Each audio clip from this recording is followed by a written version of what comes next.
Welcome to the Grid Mod Pod, brought to you by AEIC. In this podcast, you'll hear from the utility industry's top operations leaders on how their companies are working to modernize and improve our ever-evolving power grid. Thanks for joining us.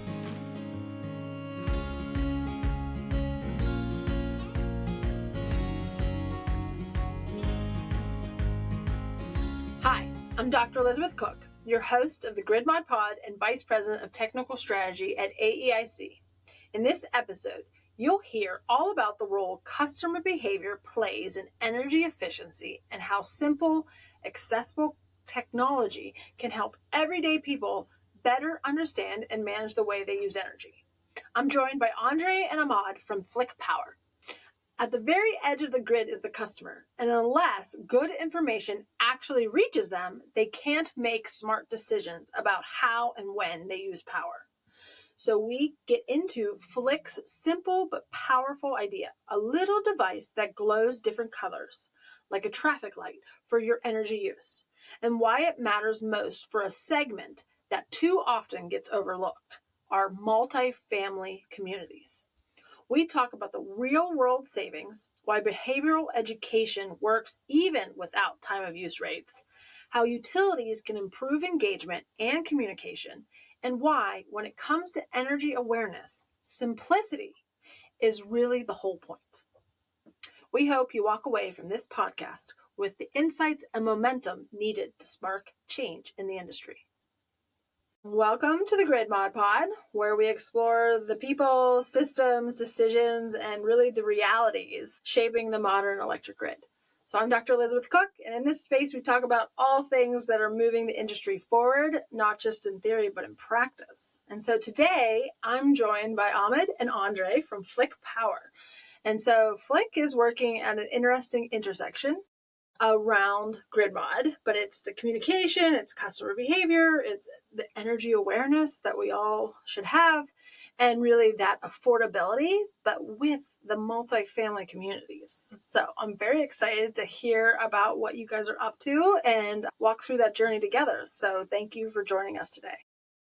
Thanks, Liz. And I'll introduce myself and then pass it to Ahmad. I'm Andre Ramirez, founder and CEO of Flick Power. Have significant utility experience managing large projects to move customers to rates based on time. And we'll get into the innovation of Flick, but Liz, really appreciate the opportunity. Ahmad? Yes, hi, this is Ahmad Faruqui. I am an economist who worked in this industry for longer than most people want to remember. 1979 is when I began, but if you count my 2 years at the California Energy Commission as a grad student, it goes back to 1977. I've worked with a lot of utilities, a lot of commissions. Of course, most of my work, like Andre's, was focused on the customer and affordability. And we looked at a variety of different ways of doing it, including innovative pricing, including innovative technologies, and in particular, the role of information. Because what we discovered was half the time you can do all you want as a utility or as a commission, but if the customer doesn't even listen to you, doesn't know what you're saying, it's Greek to them, and there is no impact. So what is really exciting about Andre's work with Flick, when he first mentioned it to me a few years ago, was, first of all, it was information, very easily and vividly displayed to the customer, requiring no complicated logging into portals and this and that. And secondly, it was directed at a segment that is often overlooked, which is the multifamily segment that rarely receives the attention that it needs, given how many millions of customers are in that segment. So happy to join in this conversation. I'm an advisor to Andre's work. Okay, I love it. And so, for our listeners who may not know Flick Power yet, just to give us the overview, what you kind of said, and you kind of said it, and I kind of introduced it, but like breaking it down. And then also, I just real quick for our listeners is, when we talk about the edge, that is, you have your bulk generation, your transmission, your distribution. So you have all of the utilities assets that really transfer the creation of this energy that we all use to light up our lives. I go high level. But at the edge of the grid is the customer. So, and this is really where you are speaking to. And I just love it because we have a lot of these kind of conversations, but having this tool that can be given to the user. So I look forward to it. So what is Flick? And then getting into the nuts and bolts, what is it trying to solve? So yeah. And how do you lock it into grid modernization? Right. So you mentioned all that, Liz, and without the customer, we can get nerdy too, like, because there's challenges here. It's not just something simple. Well, let's talk philosophical. Without the customer, there's no need for all that other stuff and the grid. And so the grid is built to serve the customer. But as we all know, the grid is changing and the customer can be involved in helping to better manage the grid. And all utilities are looking at that, whether it's time of use rates, demand response, energy efficiency. Everybody's got those kinds of programs and seen them all. What we're trying to do, as Ahmad mentioned, is multifamily is just a segment of the population that gets overlooked. The measures to help those in those segments tend to be highly capital intensive, whether it's weatherization, appliances, hundreds of thousands of dollars for solar on the roof. Sometimes they're focusing at the end of the day on the common area, which doesn't really directly benefit the residents. So Flick, which you can see here, is basically a little device that glows different colors and reminds customers in multifamily to save energy at key times. And so it goes around a single light switch in an apartment building. It's installed on behalf of the residents. So there is no setup required by the residents, no install, does not require Wi-Fi as we're using a radio signal. And it's wireless. So we don't need an electrician. It can be a layperson. It could be generally it's the maintenance team from the property installing this. And at the end of the day, it is just easy for the residents to see it and say, oh, I could remember to save energy right now doing whatever they would like to do. It's what we call behavioral demand response, behavioral education device. And statistically, we have results showing that there is significant savings, 8% on average, 10% during the peak time. And we recently received demand response results, which we're excited about, which is 20%, which rivals thermostats. So a lot to unpack. So what I heard is you don't need Wi-Fi and you don't need to, well, someone needs to install it. But what is it actually measuring and what is it communicating to? Well, to the customer. So if it changes colors, what is it sensing to say? So yeah, to send that signal down. So the signals are going to be taken from our... If it turns green, it's saying you're using too much, or if it turns red, it's like, turn it off. And I guess, in my mind, I'm a single family home, and I actually just got a little tool that my app can, I can gamify my usage. I've been in the industry for 21 years and I've been talking about grid mod for 10 years. So why did it take me so long? I do not know. It was really this hurdle of I have to procure the devices. I have to install it on my phone. And then I have to do something when it actually talks to me and it doesn't shame me. So I guess and then for our listeners, the reason why it's powerful for the multifamily is, the way buildings are set up, there's a meter. Is that called sub-metering? So that's allowed in some places, and it's not allowed in all places. But it means there's 1 meter to the building, but then everyone's getting their individual bill. So it's really hard to set up these other systems that are becoming more available. So I guess that's in my head from a mechanical perspective, what's it signaling? I'll pass it on to Ahmad in a moment, but you just hit on a couple of things. Number one, you're an expert in the space, and it took you forever to get something like this. The average person isn't downloading apps, getting text messages, not engaging with the utility that way. And then the other piece you mentioned on maybe there's sub-meters, maybe it's a master meter, maybe everybody pays their direct utility bills, maybe it's through utility back billed via the building. These are all different things where at the end of the day, Flick doesn't care. It's something that goes on the wall. It provides a signal that can come from the utility. Red light is a reminder that might be aligned with the time of use rates that the utility is offering, and maybe the customers are on that, maybe they're not. If they're not, can be a time-based signal based on carbon, based on emissions, based on utility pricing, based on demand response. And statistically, when people see it, then they do respond in some way. In other words, when the power is more expensive for the grid to supply to the customer doesn't know. In today's market, with no technology like Flick, they will have no idea when is it more expensive. And even if they remember that they are on a time of use rate, they may forget when is the peak period. Most people don't remember when is the peak period. Most people don't even know they're on a time of use rate, even though they are on a time of use rate. In California, we have default time of use rates, which means that just about every customer, the standard rate is time of use.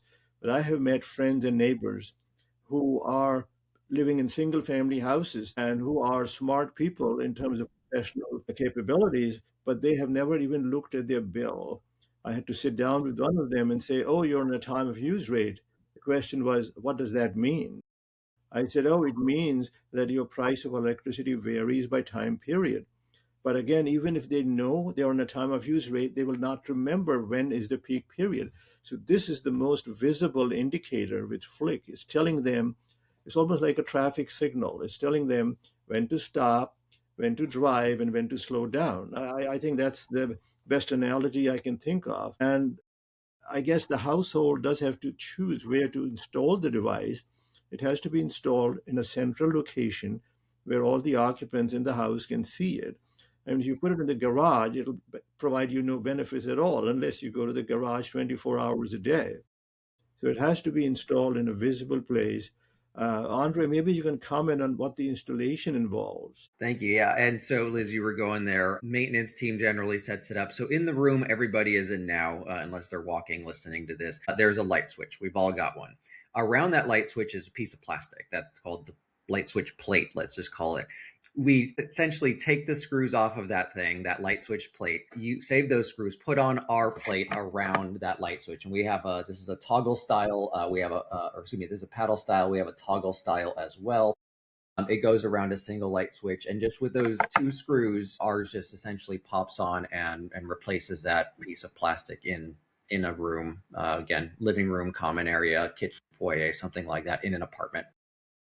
Okay, so it's fundamentally alerting or giving a signal to the end user that there's a time of use rate fluctuation. So it's like hedging this awareness of like, hey, FYI, today is red zone for whatever reason based on the complexities of the grid. You should turn your lights off. So it's not like, right, beautiful, because as you guys just described, not many people know that they're even on time of use rates. And I think just for our listeners, imagine the electric grid like a highway, right?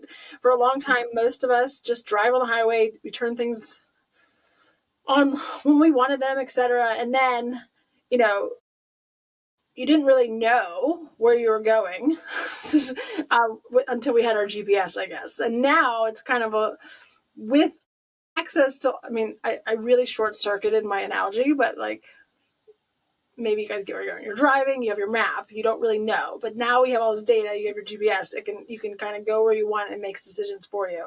And so unless you have that data coming to you, you won't make decisions.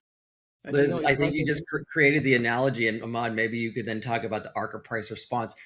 I never thought of it. We're going to steal it. We're the GPS to help you navigate your energy. I was about to say that's a very good analogy, because you know what the GPS does? It also tells you avoid this road at this time because there's a red zone. Literally, a red zone is how the Google Maps shows up on your car or on your phone. And this is what it does. It says, avoid this time. And by the way, they don't have to turn off their lights. Lights use hardly any electricity today because they're so efficient, LEDs for the most part, but they can reschedule their laundry. They can reschedule their dishwashing. I think those are very discretionary loads, easy to shift around. And, if they are somewhat flexible, they know when the peak period is, they can pre-cool their house. Like in a summer peaking climate, they can lower the thermostat during the off-peak period and raise it by a couple of degrees in the on-peak period. That is a big load. Air conditioning is usually the biggest load. And of course, if they have an electric car, they will now know when to charge it and when not to charge it. Not everybody has an electric car, and in multifamily housing, it might be sort of a rare occurrence, but we are still seeing multifamily electric cars coming in, and people have to charge them at some point. All this is not Orwellian, which is how some people think of time of use rate. You have the choice to lower your bill. You don't have to lower your bill. It's like, theaters have matinee pricing and there are happy hours at restaurants. So they're very well advertised. Everyone knows what time is the lower price. And even when you're booking an airfare, Fares are lower on weekends than they are on weekdays, at least on commercial routes. If you're going to Hawaii, it's another story. But in most locations, prices vary by time of use. It's not difficult for people to understand that, but for electricity, it becomes very opaque. Nobody knows what is peak, what is off peak. And so this device takes a complex and abstract concept of time of use pricing and makes it an everyday concept. I don't think it can be any easier than Flick. And I love the name Flick because it's like flick the switch. It's like turn on or turn off the load. So I think it is really designed for the end user, as you were saying. The grid, unfortunately, and we have all worked with the grid in many capacities, it's very engineering focused, it's very system focused, it's focused on GT&D, and the jargon is enormously complicated and boring to the real customers. So this takes all of that stuff out. You don't have to pass a graduate school program in order to understand your rates. That's what it does. And I'll just give a little history lesson. Ironic, AEIC, Associated as Illinois Companies. I'm like deep in the meeting archives. And the first committee officially, and really the first discussion point was, should we trust our customers to shut off their usage when they say they will, or should we develop a device that we could monitor and then charge after the fact? And so if you think about it, like the phenomena of tracking and tracing and understanding the usage of energy is fundamental to all of the grid's overall capabilities and performance.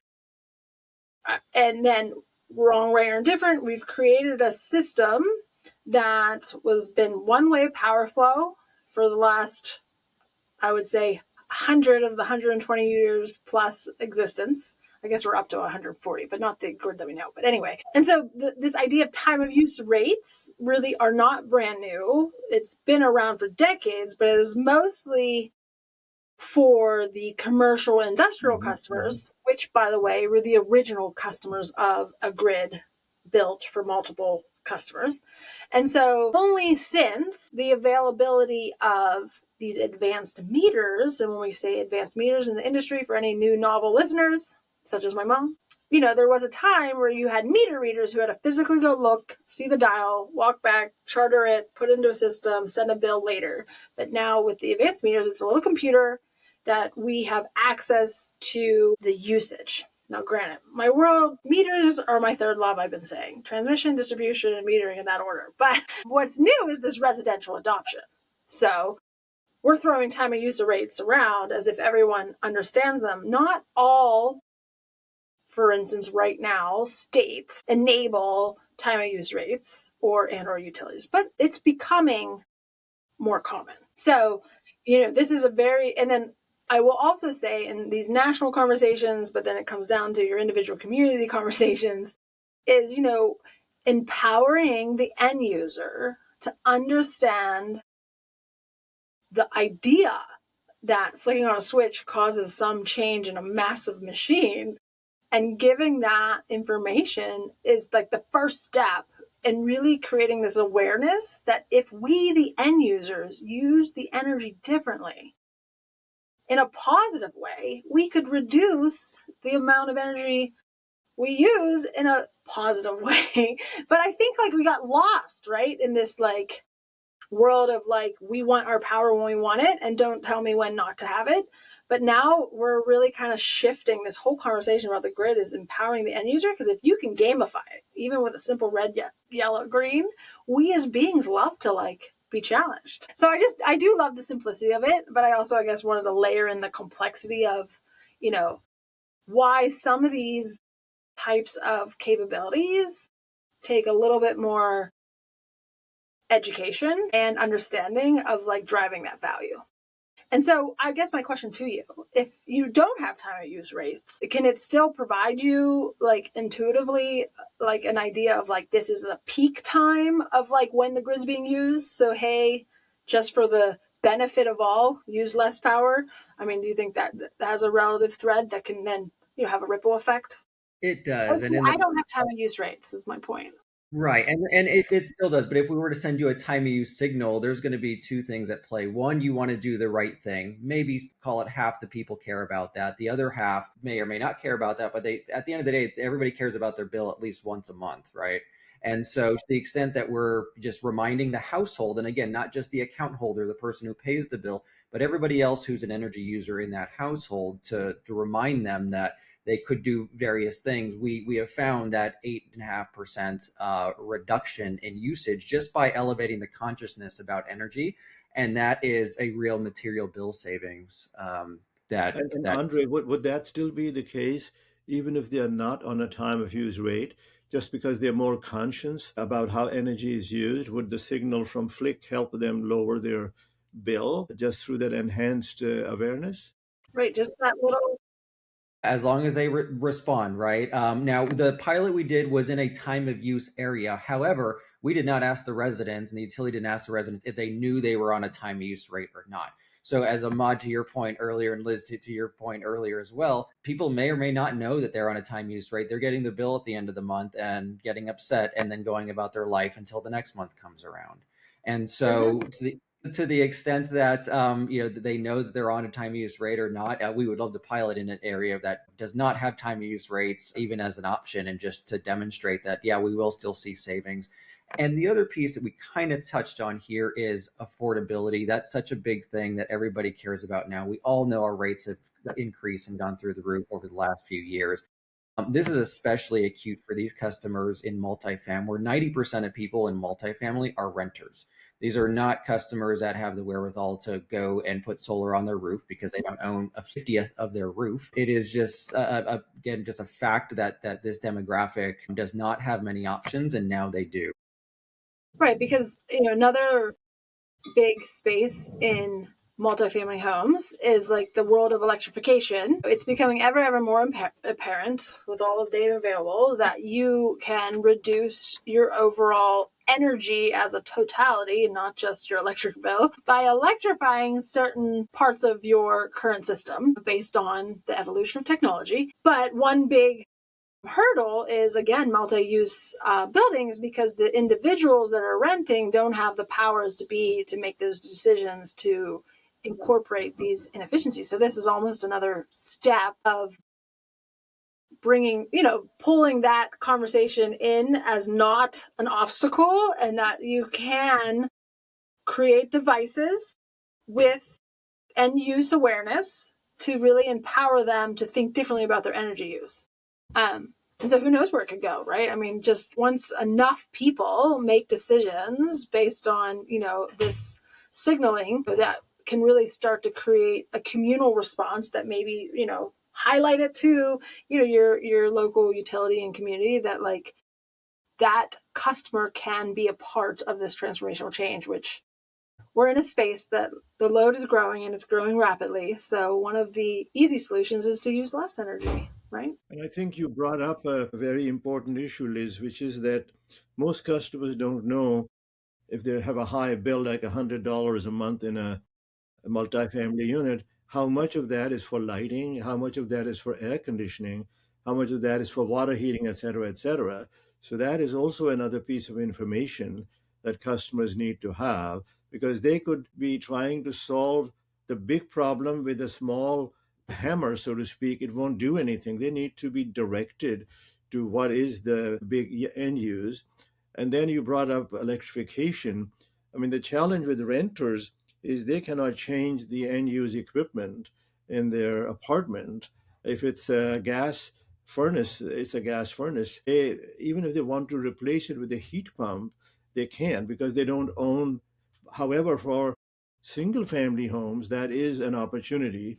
And I guess maybe down the road with Flick's version 2.0 and 3.0, there could be features introduced to guide them towards electrification. And there are also different ways to price electricity to encourage electrification, like marginal cost pricing. I mean, that's a whole topic in itself. But the world is very complex when it comes to the consumer. We cannot overload them with too much jargon. We have to simplify it. And I think I see Flick as a major step in simplifying it and making it easy to do.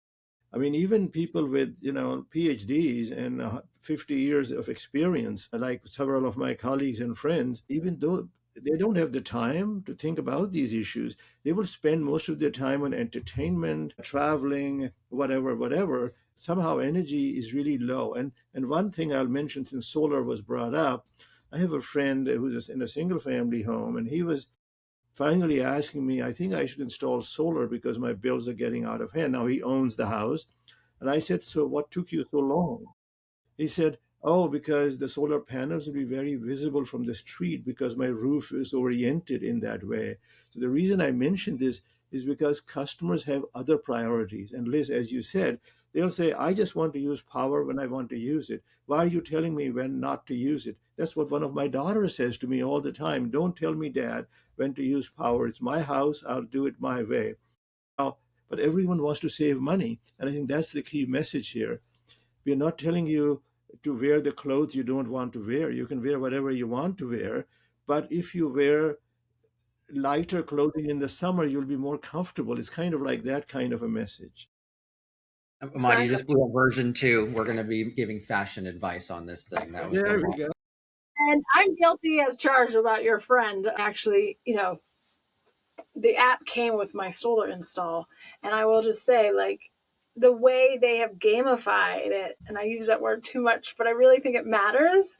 Like it'll like give me, which I turn off all notifications, but I was playing with it just to see what it would say to me. And it would teach me something, and then it would like make me do a game, and then it would like tell me what I was producing. So like it became like a supercharged meter to like give me all this information, which, talk about, but it like, I saw what it did. It like sucked me in with this game. We will check back in with me in a month or two if I ever look at it again, but it's you my look at it again. Yeah. Well, and I do want to just mention Ahmad's an expert in this space, and he looked at something we call the arc of price response. And so getting back to, do we have TOU signals or not? You're still interested. Obviously, you have solar, you don't have TOU rates. But what he found in 400 utility trials and through literature review is that if there is pricing, the higher the pricing, you're going to get higher response. But when you add on technology, this amplification effect happens in it. Pretty much that's the arc, essentially. That means the higher the TOU rates, there's going to be a higher response. But when you add technology, there's going to be even more response. We've talked to a number of utilities, probably like yours, Liz, where I'll dip my toe into politics. They're never going to be TOU for whatever reason. And some of those could be some of the things that California, Michigan, Colorado, all the other states that are doing TOU fought with is it going to harm low income customers? Is it going to harm seniors? Is it going to just create higher bills? Those are things that a lot of the states that have time of use, they overcame all those things and realized, and I led some of that research as well. But we have utilities that are saying, this might be an interesting way to demonstrate that it's okay. Customers can respond and they can save money, especially in a lower income demographic. If we were to say target a housing authority or something like that, let's give it to them and try it. And statistically, they're going to save. You know what, Liz, sorry, just a quick comment. What really intrigues me about Flick is it's dealing with a customer segment that is almost impossible to reach for utilities, traditionally speaking. They're also, how do I characterize it? The social demographics is just that some of them are not highly educated, and most of them are living on a very tight budget. So affordability for them is really important. A dollar saved matters a lot more for renters than a dollar saved for homeowners. So that is a very price sensitive segment, but their knowledge gap is somewhat higher than average. And that's where Flick, I think, comes in because it adds that informational element, the traffic sign, the street signal, red light, and what are the colors? Red, green, and amber. I mean, those three are getting old. So what you have with those Flick signals is kind of like a traffic light. And I have yet to meet a person who doesn't understand a traffic light. I mean, there are some who violate those signals deliberately, but it works like a charm. And so this is an analogy. It should work like a charm. Now, obviously, not everybody will respond. Some will say, look, I don't care. I'm going to use power whenever I want to. That's their option. It's not mandatory like a traffic light. I mean, this is optional. But for those who are motivated, this is the tool they have been missing for a long time. And now life will be easier and they'll save money and they can spend that on other more important items than their energy use. I love it. One question for you, like Andre, on this journey, and we kind of talked about it, but like, what have you learned, just specifically some interactions of like about people, like we're talking about it like in studies and readings, but like your own engagement as you're kind of traversing this space. Yeah, so we'll start with the studies. Is that in California, when we were doing the time use project, all the utilities tracked these things quarterly. So there was a significant amount of money and effort spent to track how customers are understanding. Time and time again, customers have a pretty low level of awareness about energy. Lower income customers have a 30% lower level of awareness. That's across the board. We always saw that. It's something that could never break. When we do the installations here, people get it. They love it. Whether it's the grandma watching the kids and we're installing in an affordable senior housing community or something that's more student, they're like, oh, I get it. That's cool. I like it. And I can do things very small, even if I don't care and I really want to blast my air conditioner when I blast it. There are a couple times there where they're like, I don't need to run the air conditioner this cold. Or I think I mentioned before, maybe the cat or dog doesn't need to be watching, the TV or just for noise. There are just little things that can be done that people do, and it shows up in the results. But at the end of the day, people like the reminder, right? We are all inundated with texts, we're inundated with emails, we're inundated with mail. My mailbox turns into a pile after it gets full, and that pile still sits there. So at the end of the day, it's just another channel specific to energy, and it's conspicuous but out of the way, and people like that.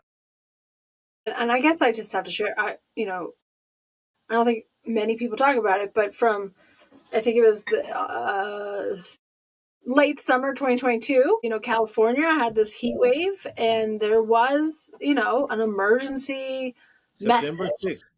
6th. Okay, September 6th, more or less asking those that are able to reduce it for they were non-essential health reasons, to reduce their power. And there was a little bit over 2,100 megawatts, which is, a mid-sized city of load. And so I think that's really just powerful to state. Like, now granted, we can't abuse that type of override, but it brings awareness that humans will respond if given the correct signal. And so if in your home a red light pops up, we all want to get rid of those notifications. So, it just is a very simple but powerful tactic. So I think you guys, are definitely onto something. And I guess, as we wrap it up, as in all things in life, you identify a problem, you more or less identify possible solutions, and then you take that and you kind of like drill down and run with it. And I guess, as a person trying to change a process, what is something that you can give to maybe those change champions that are listening? Advice if you had it before you've been on this journey and you're still on it, but you've probably learned a lot along the way. So as far as advice to do something like this and make the change? Yeah, just any like large change in a very established, structured organization. You have to start, right? You just have to start somewhere. I mean, that's somebody else's saying. In California, it was ordered that this was going to happen, the time-based rates. And there were my testimony at the time on behalf of the company was that we want to make this optional. We don't want to put customers through that. The state said, no, you will do this. And therefore, everybody gets on board. Now we figure out how do we do it. And so at the end of the day, there are significant amount of studies that are out there, a lot of literature that people can pick up and see about, where some of those gaps still exist. And, with Flick, we found, we used some of Ahmad's work from over 40, 50 years to say, we know certain things work, but what are those barriers and how do we break down some of those barriers? So that's where the real innovation was, is we knew that these devices work. The industry knows that, but none of them actually made it into the marketplace because A, there weren't time use rates, so there wasn't really a market. B, it required setup, and these were expensive. You have to give them the customers. You have to get the Wi-Fi set up. And then C, persistent use. It's on the desk or counter. After a couple of weeks, people get rid of it. It's clutter. Statistically, 2 to 3 weeks. The mean time to drawer is what they call it. So we just looked at, what are solutions that are out there, and then what are the barriers, and we just tried to attack those barriers and did a lot of brainstorming. And that's how we came up with this. Ahmad, with all of your experience, any tidbits for those that are traversing this challenge? Any challenge in the electric utility space? I think the biggest barrier that this technology addresses is lack of interest, lack of awareness, and lack of motivation. People are overwhelmed with information. They have a lot of things happening in their life, and suddenly electricity becomes an affordability issue.